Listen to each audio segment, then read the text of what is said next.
শৈশবের ব্যস্ততার বাইরেও আজও বেঁচে আছে প্রকৃতির কোলে শৈশবের আসল আনন্দ। আর এই আনন্দকে উপভোগ করতে আমি চলে এসেছি ছোট ছোট বাচ্চাদের কাছে কিছু খেলা দেখার জন্য।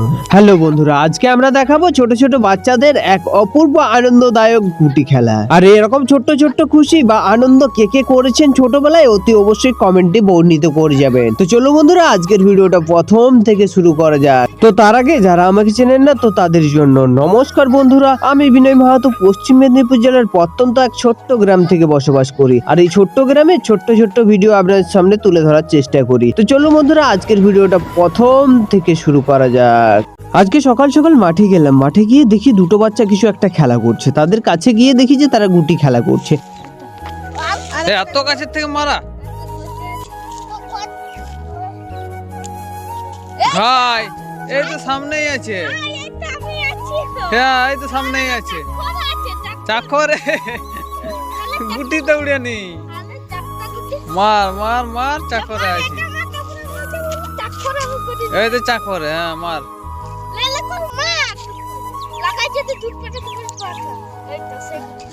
সেই গুটিটা, আচ্ছা ঠিক আছে, এইটা তুই এবার মার মার। ওই মারতে পারলি।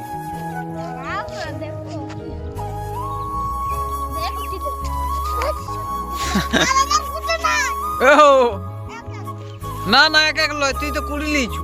হবে নি ওর গুটি ওকে দে। এখানে দুই দাদা ভাই মিলে গুটি খেলছে। আর গুটি খেলার আগে তারা ভাগ করে নিচ্ছে সমান সমান করে। তারপরে দুজনে মিলে গুটি খেলবে, কে কার গুটি জিততে পারে। এখানে মাটির মধ্যে দাগ টেনে গুটি বসানো হয়। তারপরে এক এক দান থাকলে এক এক গুটি বসায়, দুই দুই দান থাকলে দুই দুই গুটি বসায়। এই রকম ভাবে দুইজনে গুটি বসিয়েছে। তারপরে অনেকটা দূর থেকে দাগ টেনে চালতে হয়। তারপরে গুটি মারামারির খেলায় তারপরে যে গুটিতে লাগাতে পারবে সেই জিতকার। আর এই নিয়মেই দাদা ভাই গুটি বসানো শুরু করে দাগ টেনে। হ্যাঁ, হয়ে যাবে। তুই লাগা, আড়া, ভালো করে আড়া, ভালো করে আড়া। হয়েছে? আরো গুটি আছে না? তো বড়া। না, আরো হয়েছে না, গুটি কই তোর?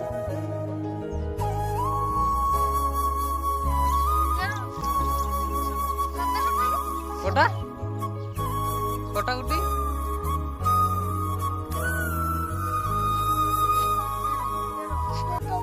তেরোটা গুটি।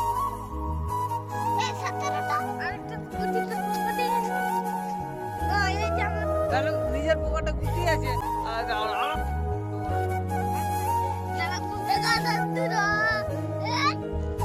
এরপর অনেকক্ষণ ধরে দাদা ভাইয়ের গুটি খেলা দেখলাম। তারপরে আমি চলে আসলাম বাড়িতে, তার কারণ তাদের সঙ্গে আমার এখন খেলা করলে চলবে না, আমি এখন কিন্তু বাচ্চা নই। এরপরে চলে আসলাম বাড়িতে একটা বাচ্চার সাথে খেলা করতে। বাচ্চা না হলে কি হবে, বাচ্চার সাথে খেলা করেই আমার দিন কাটছে।